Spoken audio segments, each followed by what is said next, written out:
Good evening friends. ನಾಳೆ ಲೆವೆಲ್ಸ್ನ ಹೇಳ್ತೀನಿ. Nifty ನಾಳೆ 25,000 ಎಬೋವ್ 25,000 ಬಿಲೋ ಇತ್ತಂದರೆ 24,940 ಆ್ಯಂಡ್ ಸೆಕೆಂಡ್ ಲೆವೆಲ್ 24,900ವರೆಗೂ ಎಕ್ಸ್ಪೆಕ್ಟ್ ಮಾಡ್ಬೋದು. ಅದೇ 25,040 ಎಬೋವ್ ಇತ್ತಂದರೆ 25,100 25,150ವರೆಗೂ ಎಕ್ಸ್ಪೆಕ್ಟ್ ಮಾಡ್ಬೋದು. ನಾಳೆ ಬ್ಯಾಂಕ್ ನಿಫ್ಟಿ ಎಕ್ಸ್ಪೈರಿ ಇದೆ.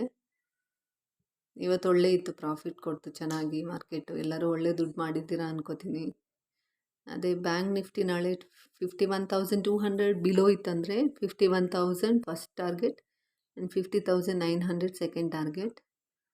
ಆ್ಯಂಡ್ 51,300 ಎಬೋವ್ ಇತ್ತಂದರೆ 51,450 ಆ್ಯಂಡ್ 51,600ವರೆಗೂ ಹೋಗುತ್ತೆ. ನೋಡಿ ನಾಳೆ ಹೇಗಿರುತ್ತೆ ಅಂತ, ಯಾಕಂದರೆ ನಾಳೆ ಒಳ್ಳೆ ಪ್ರಾಫಿಟ್ ಇರುತ್ತೆ. ಯಾಕಂದರೆ ನಾಳೆ ಬ್ಯಾಂಕ್ ನಿಫ್ಟಿ ಎಕ್ಸ್ಪೈರಿನೂ ಇದೆ. ಚೆಕ್ ಮಾಡಿ. ಇದು ಇಷ್ಟ ಆದರೆ ಸಬ್ಸ್ಕ್ರೈಬ್ ಮಾಡಿ, ಲೈಕ್ ಮಾಡಿ, ಶೇರ್ ಮಾಡಿ, ಕಮೆಂಟ್ ಮಾಡಿ. Thank you friends.